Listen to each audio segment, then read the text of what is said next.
我们只做了一个很单纯的、很简单的多项式除法的练习。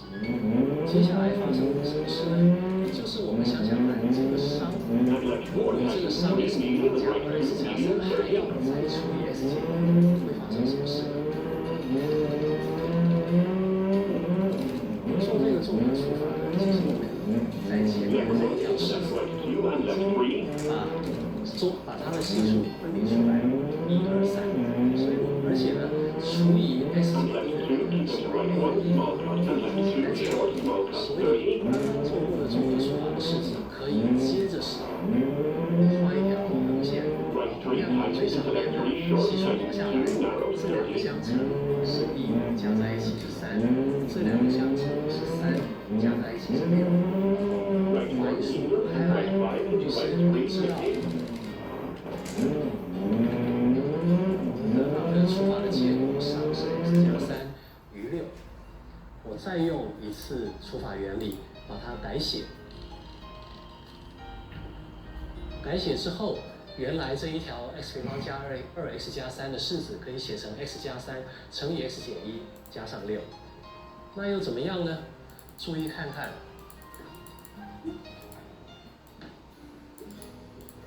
这两个就是原来第一次做除法的商式，当然它们是一样的。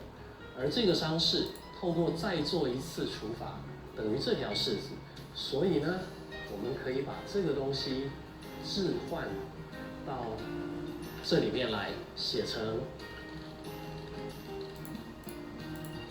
Hey guys, welcome to my channel. In this video I'm going to talk about why frame generation is going to be the future of gaming.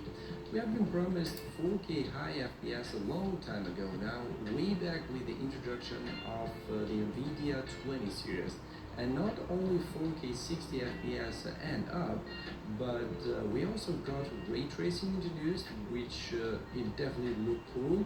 But performance was trash to say the least, even worse than PS4 gameplay in some cases. The sad truth though is that even today, with the latest and greatest RTX 4090, which costs alone more than a complete gaming PC, unfortunately we still don't have 4K high FPS in all games, let alone 8K 60 FPS advertised from NVIDIA, and let alone if we add ray tracing to that.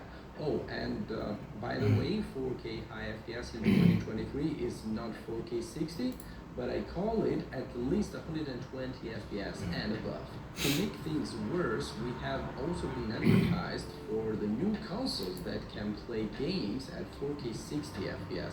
But we know how that turned out, and let alone talking about ray tracing here.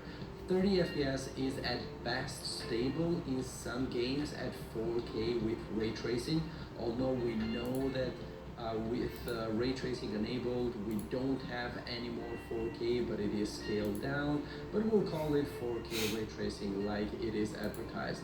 So basically, we have been promised BS all along. Frame generation is a new technology that uses artificial intelligence to generate new frames in between the ones rendered by the game engine.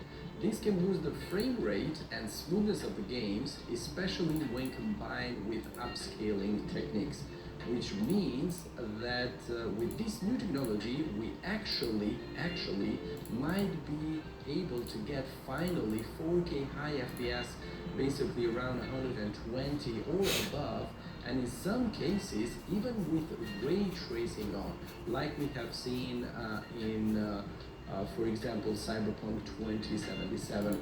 I know it is limited to RTX 40 series for now, and you're right, but that is the point of this video, because this is going to be the future of gaming, and I personally think that this technology will be implemented way sooner than what we think actually, because we know that NVIDIA, of course, will keep this technology exclusive only to the 40 series for as long as they can, or at least until AMD steps up and releases the highly anticipated FSR 3. Because I really think and hope, of course, that FSR3 will have frame generation for every GPU that is out there, like the same as we had with FSR 1 and 2 working with all GPUs on the market. The only downside, of course, for the upcoming FSR 3, actually, I think is going to be, again, the quality of the visuals, because we know that frame generation for now has some weird artifacts because it's new and it's basically generating new frames, hence the name, and inserting them into the image, and these are not normal frames rendered and worked out for hours, which means we're going to have artifacts no matter what, especially at the beginning of this technology. And that brings me again to what I said, that this is the future of gaming.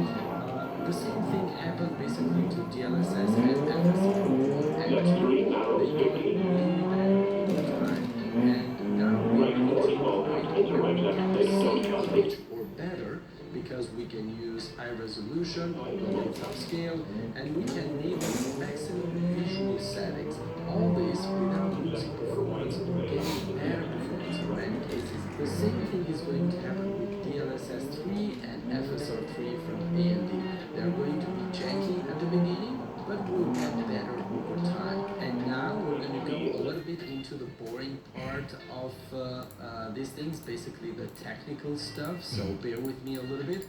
And I know that you, of course, have heard already for NVIDIA DLSS 3, which is the only technology available today that can enable frame generation, which technically is a new feature called optical multi-frame generation. This feature uses the tensor cores and a new optical flow accelerator on GeForce RTX 40 series GPUs to analyze two sequential in-game images and calculate motion vector data for objects and elements that appear in the frame but are not modeled by traditional game engine motion vectors.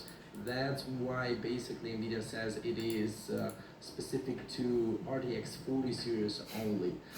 Basically, this reduces visual anomalies when AI renders elements such as particles, refractions, shadows, and lighting. Then, a conventional neural network analyzes the data and automatically generates an additional frame for each game rendered frame.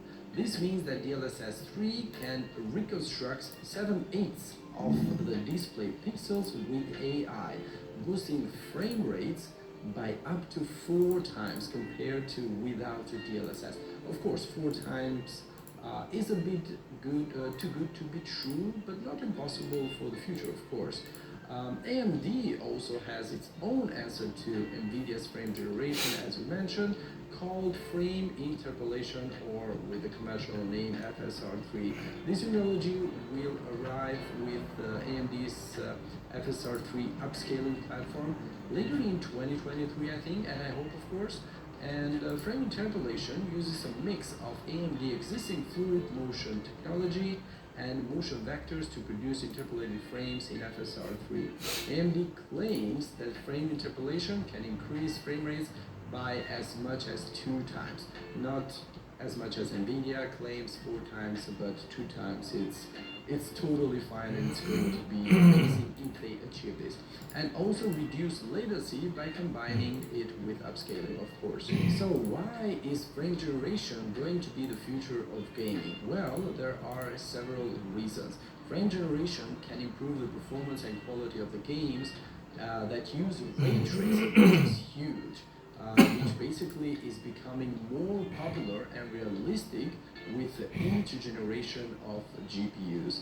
Frame generation also can benefit games that are limited by CPU. After months of rumors, supposed leaks, and awkwardly mocked up fake systems, we actually have what looks like the first real report on what might be going on with Nintendo's next piece of hardware. Something that could maybe be a Switch 2, and I'm actually a little more convinced it could be, or could be something entirely different. So let's go over what's being said here. Now, before we get into the specifics of what was being said in these reports, I do want to clarify why I put a bit more trust in these ones versus some other rumors that we've heard over the past half year or so. And a lot of it comes down to the fact that it's coming from multiple websites that have track records and reputations to uphold, and they're corroborating that they have similar sources saying the same thing. In particular, Video Game Chronicle was the first one to talk about this. Eurogamer later corroborated it. And so while it does still ultimately come down a little bit to, I know a guy who said a thing, there's just a little more reason to put a bit more faith into this versus a singular website reporting on it. That said, as we get closer and closer to this potential new system coming out, I'm going to cover any kind of reports that I put more faith in and what the system's actually end up being. So if you don't want to miss out on future videos like that, make sure to subscribe. Now, as for what these reports are actually claiming, there's basically four things that they are potentially confirming about this new hardware from Nintendo, along with a couple things that are actually kind of still hanging questions that they clarify are hanging questions, not things that can confirm one way or another. And those are actually the things that I find a little more interesting. Let's start off with what they're confirming first, though.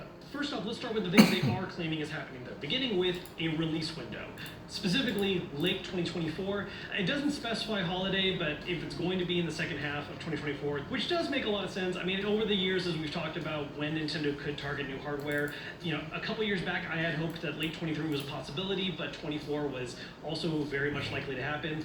I did hope it would also mimic the original Switch, where it came out earlier in the year, like in the March window, but that also does make sense because the context is different here. The original Switch was something they wanted to get out basically as soon as it was ready so they could have Breath of the Wild on it. They wanted to kind of start recouping and bouncing back from the Wii U. With right now, the Switch is performing well enough that they can target a more traditional holiday window to really try and get those initial sales going in the holiday season. The next claim is that this would be a new handheld once again. However, compared to the most recent model of the Switch, it would not contain an OLED screen, but instead go back to being LCD, which is something that I'm a little bummed about, but it does make sense. Generally speaking, at least over the last decade, Nintendo has aimed at releasing systems that are on the more affordable end of the spectrum, and so if they are releasing new hardware where they are making a handheld that is beefing up performance more, adding stronger internals, investing more on those aspects of things, there's going to have to be some cost-saving measures put in at the same time, which relying on an LCD screen over OLED makes sense. Now, what this does make me curious about is if in the future this becomes a new tactic for Nintendo as far as mid-cycle refreshes go. If this next handheld releases without an OLED option, potentially maybe mimicking the Switch, we could see an OLED option happen 2-3 years down the line as part of a mid-cycle refresh. I have also seen a few people hoping that maybe this is going to be a situation where Nintendo offers multiple models at launch, and so maybe yes, the baseline one is LCD, but they'll offer a more expensive OLED one at release as well. Personally, I don't think that's something that Nintendo would do. Generally speaking, Nintendo is usually targeted to having a mainline system option at release, and that is the main system you get. Maybe they offer a difference in terms of things like one option offers more internal storage, similar to what they did with the Wii U, and you got a couple extra little accessories with it, but they've never really done at launch two massively different model options offering different features and functionalities. So personally, if this report is accurate, I don't think there's a possibility of an alternate OLED model at launch. That is something that would definitely be down the line if Nintendo wanted to do one in the first place. Now, the last claim is interesting because it also ties a little bit into one of the hanging questions about this new hardware, and that has to do with the fact that this new system will continue to support physical media, which is a good thing. There has been a general movement lately from other manufacturers to try and move us towards more and more of an all-digital future, and Nintendo has always kind of lagged behind that a little bit. Their eShop options, for instance, were never quite as robust as what Xbox and PlayStation were offering, and while they do now have a lot better digital support going on, I'm glad they're still relying on a system that offers a physical media option.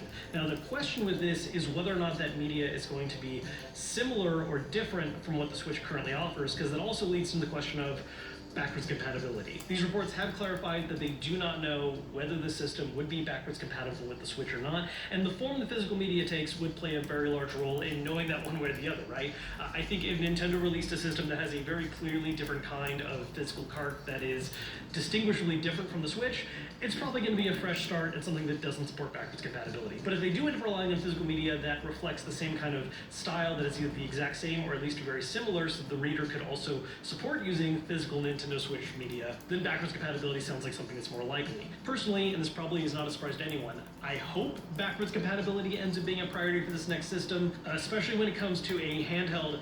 I really like the option of just having one device that plays as much of the library as possible. If they continue to release more games coming out on the Switch that cannot be played on this new hardware, I don't really want to be lugging around two different handhelds with me whenever I'm traveling. That said, there have been some past reports and claims before about Nintendo being interested in supporting backwards compatibility for their next systems. However, those same times have always come with the kind of thing of, we can't guarantee it, it is just something that we do think we want to do. I really hope that ends up happening with this system, but it is important to note that as of right now, we just don't know if the next system will be backwards compatible or not. And then the other hanging question, and is one that I think some people take for granted, but I've been very stubborn about, is whether or not this next system is a hybrid console. These reports do claim that the next system is a handheld, but cannot confirm whether or not it has a docking solution and is meant to be a hybrid system along the lines of the Switch. And that is something I think is really interesting, because while I have been very stubborn about whether or not Nintendo's next hardware would be a Switch 2, where it's just another hybrid system that is more powerful, usually when I've made that argument, it's because I was convinced that if Nintendo didn't go that route, they would release a home console style system and continue to support the Switch as their hybrid, maybe slightly more handheld focused option, where older, lower spec games continue to release there, and then the home console would be for supporting newer, more powerful games, and maybe some other kind of new gimmick, because Nintendo systems love having some kind of gimmick. And so with that in mind, and this next system supposedly being handheld, I'm actually a little more inclined to believe that, yes, they are actually just going to go ahead and do a Switch 2. I still don't think it's guaranteed. It just makes more sense to me, though, that if they are going for a handheld option, it would continue the hybrid approach. Because as far as the tech goes, right, if you wanted to make a system that was pushing performance as much as possible, there are limitations that a handheld introduces that a home console style system wouldn't have to deal with. And so if you are doing a handheld system to begin with, I don't see much reason for it to not continue supporting that hybrid style solution, unless Nintendo has a particularly wild, new, different gimmick in mind for whatever this next system is. It's something that absolutely a lot of people want. It's something that makes a lot of sense given the current success of the Nintendo Switch. I've just always never taken for granted the fact that Nintendo can be extremely unpredictable, and at the end of the day, Nintendo does what it wants to do, for better or worse. Sometimes they have surprising new ideas that no one expected that ends up being a major success, like the Switch, and sometimes they experiment in a different direction and also pair that with more marketing, and you get a situation like the Wii U. All that said, this new system being a handheld does make me think hybrid is actually much more of a possibility now. Not a guarantee yet, but I'm now much more willing to believe that it actually is a direct Switch successor than we had previously, assuming these reports are again accurate. All in all, the confirmations in here are relatively bare bones, but I think they're willing to give some interesting insights into what we might be seeing happen with Nintendo's next system, whether that is a Switch 2 or some kind of new handheld that is focused on a different kind of concept or idea. Like I said at the top of this video, we've been seeing all kinds of weird rumors and leaks about what Nintendo might be doing next, and a lot of them assuming a Switch 2. And these reports coming out today, at least to me, while being a little simpler in terms of what they're confirming, are much more believable, and I would say are very likely to end up being true. That said, again, Nintendo does what it wants to do. There's always the potential of these being outdated plans and things have changed, and we might end up getting something entirely different that's revealed down the line. I'm very curious to see how these stories continue to grow, because we're going to see a whole lot more bad, fake rumors and leaks over the next year as we get ready for this next system, but there's going to be some good information here and there, and I'm very curious to see what ends up being true when the system does release, possibly at the end of next year. So there's just some quick thoughts I want to spitball after reading these reports this morning about Nintendo's next hardware. Let me know what you guys think down below in the comments. Do you guys think this stuff sounds accurate? Are you hoping it's wrong for certain reasons, whether because you want the next system to be OLED, you want for sure a hybrid system, maybe you want it sooner than holiday of 24, just let me know down below. As always, if you enjoyed the video, hit the thumbs up button to let me know, subscribe if you haven't yet, and I'll see you guys later. When you fire up ChatGPT, you're connecting to a big silicon brain that lives somewhere and contains something. So what exactly is that thing? What is the hardware that runs the chatbot that you've fallen in love with? There's actually a sort of basic building block of the ChatGPT infrastructure, the NVIDIA A100 GPU. And if you thought the graphics card in your computer was expensive, the A100 goes for around $10,000 a pop, roughly the same as 6 RTX 4090s. Artificial intelligence applications often utilize GPUs because GPUs are very good at doing lots of math calculations at once in parallel. And NVIDIA's newer models have the tensor cores, which are good at matrix operations that AIs frequently use. So even though the A100 is called a GPU, it's built specifically for AI and analytical applications, and as such, you can't realistically game on it. It doesn't even have a display out. Although you can get the A100 in a PCI Express version, such as the one Linus is holding up here, it's more common in data centers for them to come in this form factor, called SXM4.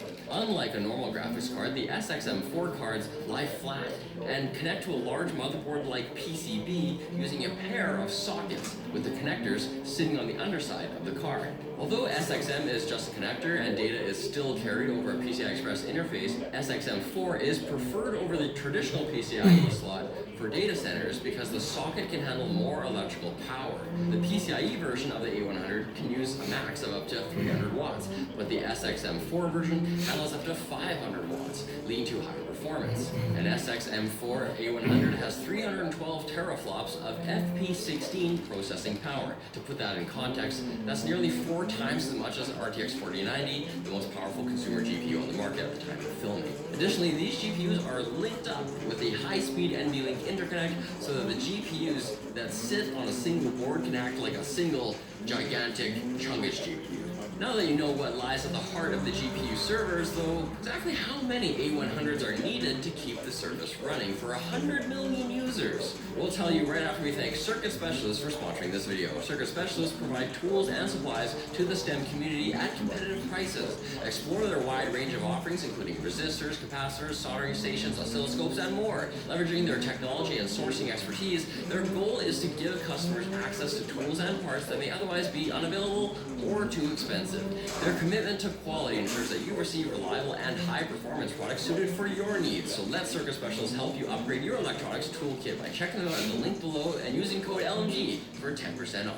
It turns out you can run ChatGPT just fine on its own on a single NVIDIA HGX A100 unit. These units typically contain 8 A100 GPUs in one machine, powered by a pair of server CPUs that each feature a few dozen cores. But the issue is that with so many users, you need a lot more processing power to ensure the chatbot can answer queries smoothly for everyone. OpenAI and Microsoft, who are behind the ChatGPT project, haven't disclosed exact numbers about their hardware, but given the processing capacity of these HGX A100 systems, ChatGPT likely uses somewhere around 30,000 A100s to keep up with demand. To put that into context, it's a heck of a lot more than the roughly 4,000 or 5,000 they likely needed to train the language model in the first place. Training is the process of feeding the AI lots of information in order to build it out before it can be used publicly. Intuitively, it might seem like the training process would need more processing power than actually running the model, but because of the massive amount of I/O ChatGPT has to handle with 100 million users,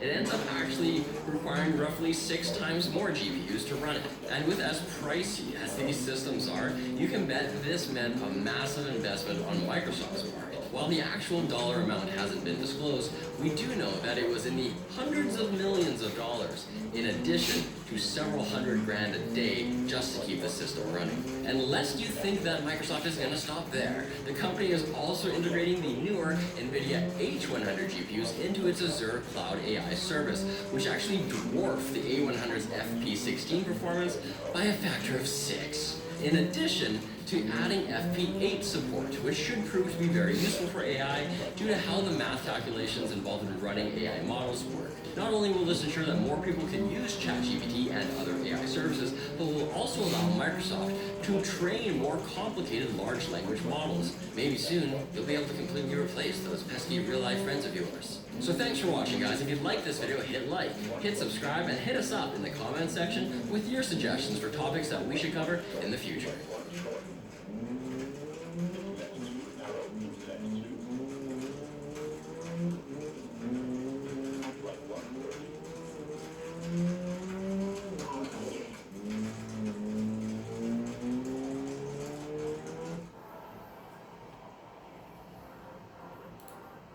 过去超导体之所以没有办法大。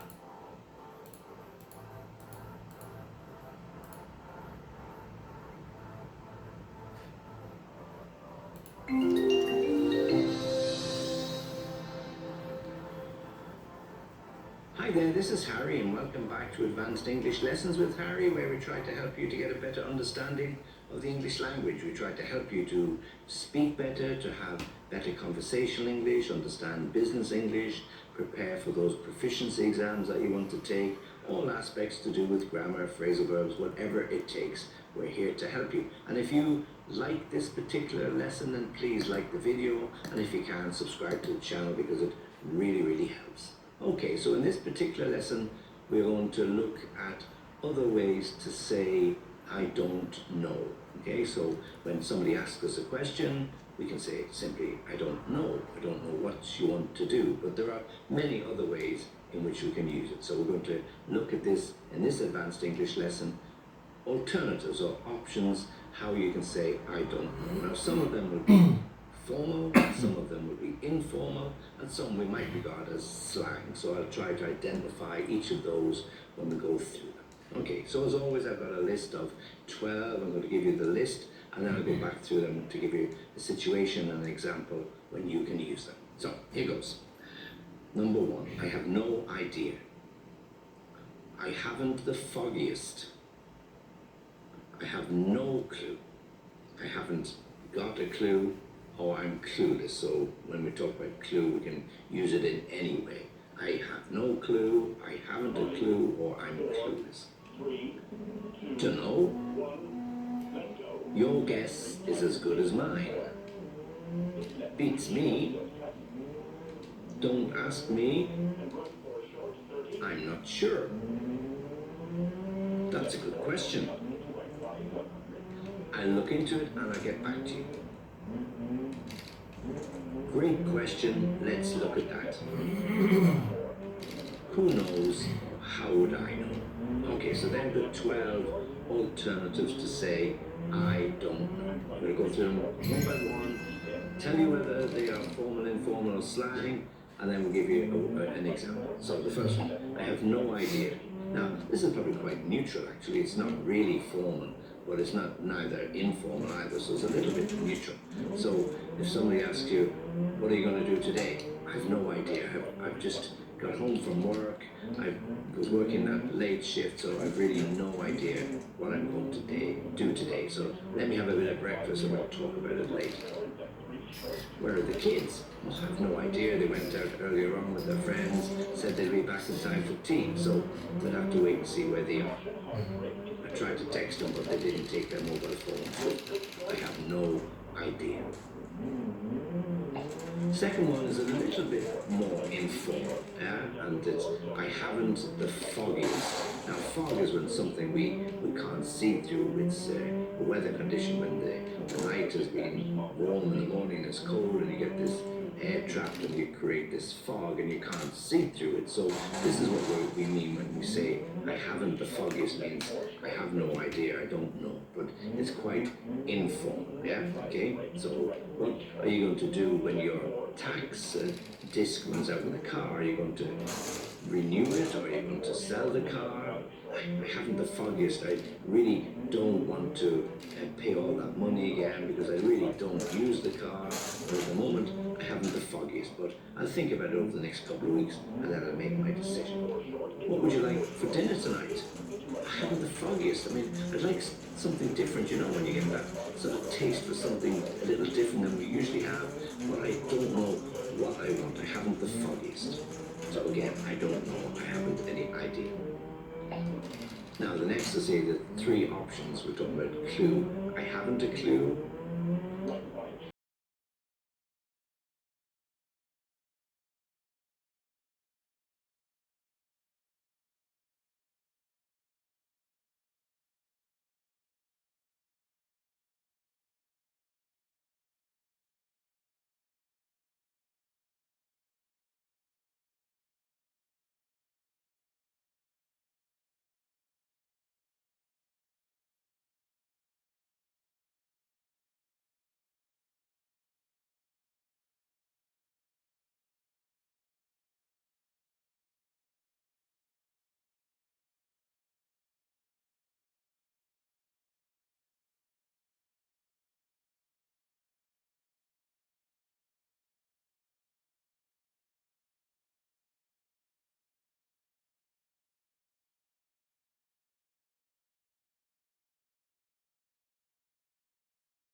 Did they not say where they were going?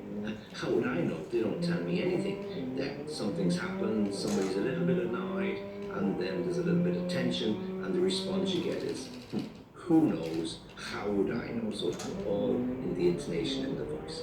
Okay, so let's look at those again quickly. I have no idea. I really don't know. I haven't the foggiest, so I just don't know at all. I have no clue. I haven't a clue. I'm clueless. Dunno. Shrug of the shoulders. Dunno. Your guess is as good as mine. Your guess is as good as mine. It beats me. Don't ask me. I'm not sure. Bit of uncertainty. I'm not sure. That's a good question. I don't know the answer, but it's a good question.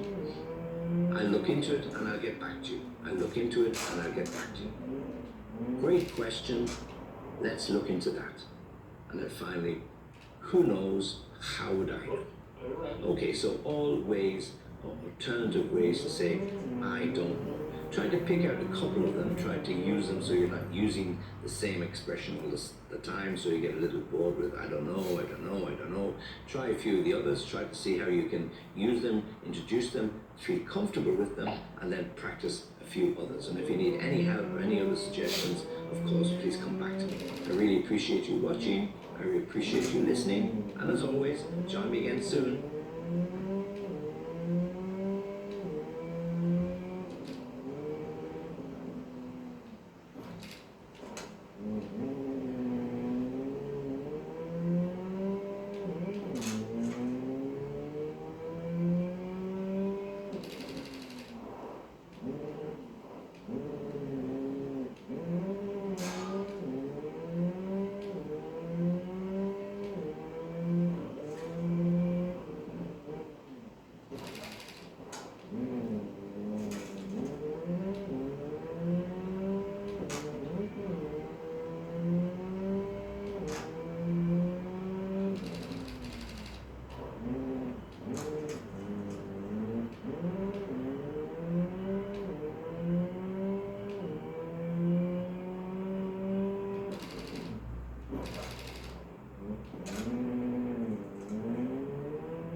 Why do resistors burst into flames? Why are there so many different types? What do these stripes mean? And how do resistors even work? I'm going to tell you in this video. You can even buy a mug or a hoodie to support the channel. Links down below for that, along with links to our sponsor, PCBWay, who offer everything from circuit boards, 3D printing, CNC machining, injection molding, and even sheet metal fabrication. Do check them out, links down below. Resistors look something like this. They come in many shapes and sizes. They are represented with symbols like these in engineering drawings. If we take this LED and connect it to a 9-volt battery, will instantly be destroyed. Inside the LED is a thin wire, and the battery will try to push so many electrons through this wire that it breaks. So we use a resistor to reduce this current of electrons. The resistor is removing energy from the circuit to protect the LED. It is literally turning the electrical energy into heat in order to remove it. Resistors make it harder for electrons to flow, so they add resistance to a circuit. Resistance is a measurement of how easily electrons can flow through a material, and we measure this in the unit of ohms. Many people incorrectly think that the resistor acts like a speed bump, only slowing the electrons down momentarily, but they act more like a traffic jam, restricting how many electrons can flow. The speed of the electrons remains the same. Think of water flowing through a pipe. It's easy for it to flow, but if we partially block the pipe, we add resistance to the pipe. The water collides with the pipe, and so it's harder for the water to flow. We also have a pressure drop across the restriction. The same with electricity. Electrons can easily flow through a wire, but if we add a resistor, then the electrons will collide. So it's harder to flow, and so the current is limited. We also have a voltage drop across the resistor. These collisions convert the kinetic energy into heat, and that's why the resistors become hot. Most of you will recognize these types of resistors: the metal film resistor, carbon film resistor, or the carbon composite resistor. I'll explain how these work later in the video, and you can even try to make some circuits yourself. These are all through hole type, which we can plug into prototype boards, or we can solder into printed circuit boards.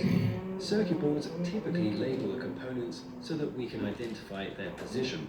We can buy resistors in bulk very cheaply, which is perfect for learning electronics and making mistakes. I'll leave a link down below for where you can buy them. These have a fixed resistance, and on the side of the resistor we have these coloured stripes, which indicate the resistance value. I'll show you how to read that later in the video. We also find SMD, or surface mount device type, which are used for compact circuit boards. These are soldered directly onto the metal pads on a circuit board. We can use a soldering iron or solder paste, but some are so small they require a specialist machine. These have a fixed resistance, and on the top is a number which indicates the resistance value. I'll show you how to read that later in the video. All of these resistors have a fixed resistance value, but we can also get variable resistant types too. We find manually adjustable versions like potentiometers and rheostats, which we can adjust using the dial. Some are very small and are used for the calibration of circuits. Then we have automatic versions like thermistors, light-dependent resistors, varistors, etc. All of these resistors will have a rated maximum resistance, voltage and power. The resistors will generate heat, and at a certain point they won't be able to dissipate sufficient heat. The temperature increases so much that the protective layer catches fire and the resistor is then destroyed. But I have a question for you. Should a resistor be placed before or after this LED? Tell me in the comments section and I'll give you the answer at the end of the video. Let's look at how the different resistors work and their construction. Carbon composite resistors are made by mixing a conducting material, such as carbon graphite, with an insulating powder, such as clay. This forms a solid core, and we then place metal connectors at each end. This is enclosed within an insulating case. The electrons flow through the solid core. If we look inside one, we can see that there is a solid core with the metal connectors at each end and then the insulating case. Now, these type are not commonly used anymore just because modern resistors have better performance, stability, and they also last much longer. Carbon film resistors are very common and they're also very cheap to produce. They consist of a ceramic core, which is coated in a thin layer of carbon. The metal connectors are attached with end caps, and this is all covered with an insulating case. To control the resistance value, a helical groove is then cut into the layer of carbon. This creates a narrow path for the electrons, and by changing the pitch of the helical cut, we can increase the length of the path and also reduce the width of the path, and so the resistance increases. Looking at these examples, we can clearly see that a 1 ohm resistor has a short groove and a wide path. The 1 kilo ohm has almost 3 rotations and the path is much thinner. And then the 1 mega ohm resistor has almost 5 rotations with the path being very thin, so the resistance is very high. These are available in different sizes. The larger the resistor, the more heat it can dissipate because of the larger surface area. So the bigger the resistor, the larger the power rating. We usually find 4 stripes on these resistors, which indicates the resistance value. The packaging usually tells us the resistance, or we can quickly measure it with a multimeter. However, sometimes we need to look up the values using this chart. We have 2 digits, a multiplier, and a tolerance band. The tolerance band is separated from the other stripes. We start with stripe 1, which is brown. So this is 1. The second stripe is black, which is 0. The third stripe is the multiplier, which is brown. So this is 10. Therefore, 1 and 0 are 10. Multiplied by 10 gives us 100 ohms. And the final stripe is the tolerance. This one is gold, and so it's plus or minus 5%, meaning it could be as low as 95 ohms or as high as 105 ohms. When I measure this one with a multimeter, you can see it is reading 98.2 ohms. Okay, can you work out the resistance of this one by yourself? Tell me in the comment section and I'll give you the answer at the end of this video. Metal film resistors are very common. They consist of a ceramic core which is coated in a thin layer of metal. The electrical connectors are attached with end caps, and this is all covered with a protective coating. The metal layer has a helical groove cut into it to increase the resistance. This increases the length of the path and also reduces the thickness, which makes it harder for electrons to flow through without colliding, and so the resistance increases. We can see this 10 ohm resistor has a very wide and short path, so the resistance is low. If we compare it to this 1 mega ohm resistor, which has a very thin and long path, so the resistance is very high. This type of resistor has a high tolerance and a very good stability, so it is often preferred over the carbon film or the carbon composite, although it is slightly more expensive. They are available in different power ratings. The larger the size, the higher the rating, and the more heat it can dissipate. The colored stripes indicate the resistance value, and we usually have 5 stripes on these type. The packaging normally tells us the resistance, or we can check with a multimeter. Otherwise, we can use this chart to look up the values. We have 3 digits, a multiplier, and a tolerance band. The first stripe is orange, which is 3. The second stripe is orange, which is 3. The third stripe is black, which is 0. Combine these numbers to get 330. The fourth stripe is the multiplier, which is black, and this is 1. So 330 multiplied by 1 is just 330 ohms. The fifth stripe is the tolerance. This is brown, which means it's plus or minus 1%. So it could be between 327 and 333 ohms. When I measure this one, it's 329.9 ohms. So can you work out the resistance of this one by yourself? Tell me your answer in the comment section and I'll give you the answer towards the end of the video. Wire wound resistors come in different designs. They offer very high power and current ratings. You can see they are very basic, just a wire wrapped around a ceramic core and are then covered with a thin layer of insulation. The thickness, length and material used dictates the resistance.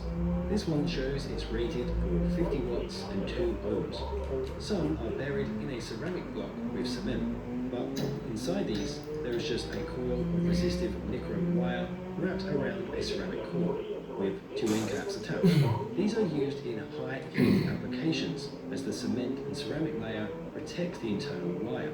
This one shows it is rated for 10 watts and 10 ohms. Another common example is this design, which uses an aluminium casing that helps dissipate lots of heat. These ridges increase the surface area so more unwanted heat can leave the resistor. There are holes in the casing so that we can melt this to a surface. Inside we find a ceramic core with a coil of resistive nickel wire between two electrical connectors. This typically has some form of insulation around it, and then it is enclosed within the metal housing with some resin end caps. This one shows it is rated for 10 watts and 33 ohms. Surface melt device resistors are available in many sizes. Some, like this one, are so small you need a microscope to see them. The construction is quite simple. They typically have a ceramic body with an electrode on each end. These are connected by a thin layer of resistive material and then covered with an insulating protective case and capped off with metal connectors. The resistive material has a groove cut into it for laser. This reduces the area in which electrons can flow, and so the resistance increases. These provide high tolerance, but they have a very low power rating. On the top are some numbers. This indicates the resistance value. We have a 3-digit version. The first 2 digits represent the significant values, and the third digit is the multiplier, or how many zeros are after the significant value. For example, this one shows 240. The first 2 digits are 24, and we multiply this by 1. So this is just a 24 ohm resistor. This one is 101. So it is 10 multiplied by 10, making 100 ohms. This one shows 183. So it's 18 multiplied by 1000, or 18 kiloohms. We have 4-digit codes. The first 3 digits represent the significant values, and the final value is the multiplier. This one shows 1000. So it is 100 multiplied by 1, meaning it is a 100 ohm resistor. This one shows 3502. So this is a 35 kilo ohm resistor. Sometimes we have the letter R before or between the values. We treat this as a decimal place. So this R56 resistor is 0.56 ohms. This 47R5 resistor is 47.5 ohms. We also find 3-digit value versions with letters at the end. We have to look up these values on a table. We start by finding the first 2 values on the chart. In this case, 26, which is 182. And then we find the letter, which is C, and that means multiply it by 100. So this resistor is 18,200 ohms. This one shows 60Z, and so we look up 60, which equals 412, and Z means multiply by 0.001, and so that gives us 0.412 ohms.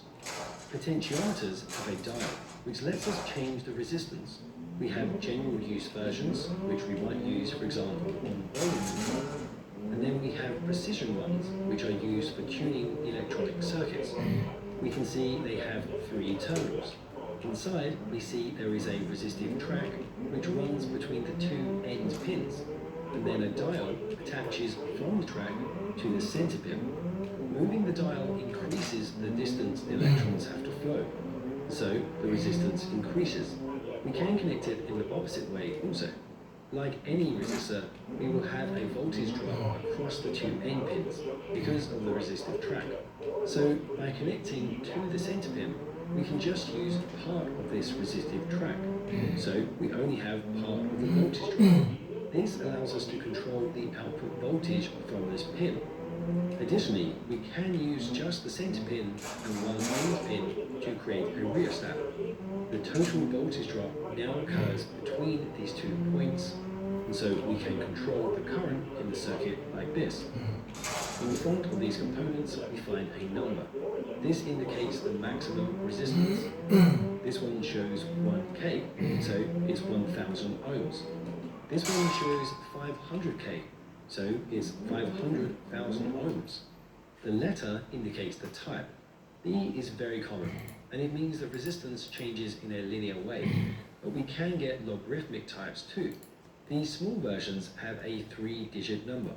The first 2 are the significant numbers, and the third tells us how many zeros to add.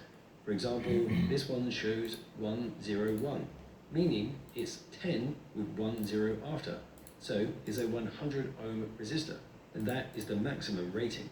This one shows 204, so it is 200,000 ohms. Rheostats are used to control current in a circuit. The current is typically large, hence the size of the component. These are connected in series with the load. We only use 2 terminals at a time. This is a transformer, 3 or maybe 4 might be available. Smaller current circuits can use a potentiometer as a rheostat. The rheostat uses a resistive wire, which is coiled around an insulating ceramic core. This core is typically an arc shape or it might be cylindrical. The further the arm moves along the wire, the further the electrons will have to travel through the wire, and so the higher the resistance will be. We can see this one uses a raised surface on the sliding arm to make the connection to the coil, and this one uses a replaceable carbon brush with a flexible connection to the center terminal. On the side of the component, we usually find the maximum resistance, maximum current, or maximum power rating. Fusible resistors look similar to a standard fixed value resistor, but when we overload a standard resistor, it will burst into flames. However, when we overload a fusible resistor, it heats up and then it just breaks the circuit without bursting into flames. So it's a resistor, but it will act as a fuse to protect the circuit. Inside this, we typically find a ceramic core with a resistive wire that spirals between the 2 end caps. This is then covered with a protective fire-resistant resin layer. The wire acts like a fuse wire and heats up, but at a certain temperature, it will snap, which then cuts the circuit. Other versions use a thin layer of metal alloy instead of a wire, and the groove is then cut into this layer to control the path the current can flow. We can see that this one has 5 bands. The last one is white, which indicates that this is a fusible resistor. The other 4 bands indicate the resistance. We can look up values using this chart. We see the first value is yellow, which is 4. The second band is violet, which is 7. The third band is black, which is 1. So 47 multiplied by 1 is 47 ohms.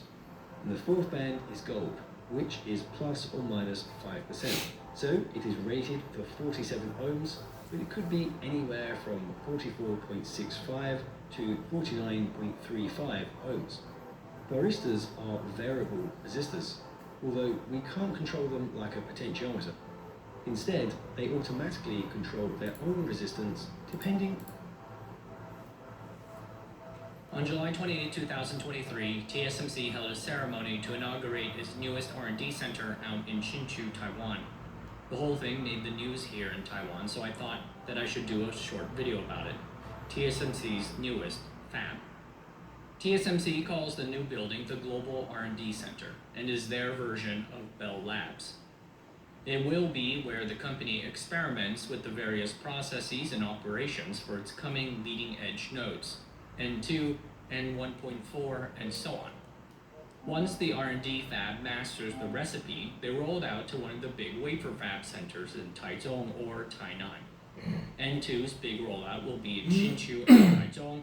I think N1.4 is planned for Longtan, Taoyuan. They're calling this building the Global R&D Center. I mean, that is what's on the sign. But semiconductor factories are built over phases. So I've seen this building also be referred to as Fab 12 Phase 8. Fab 12 being the previous R&D fab. TSMC's current plan is to add 7 more factories around the R&D center, all of them leading edge. The first will be the upcoming N2 fab, Fab 20. I actually visited the construction site in July 2023. Right now it's just a steel shell, but it is scheduled to go high volume sometime in 2025. TSMC will continue building out the R&D fab. It doesn't look like everyone has moved in yet, and crews have not yet finished the work of moving in all the equipment.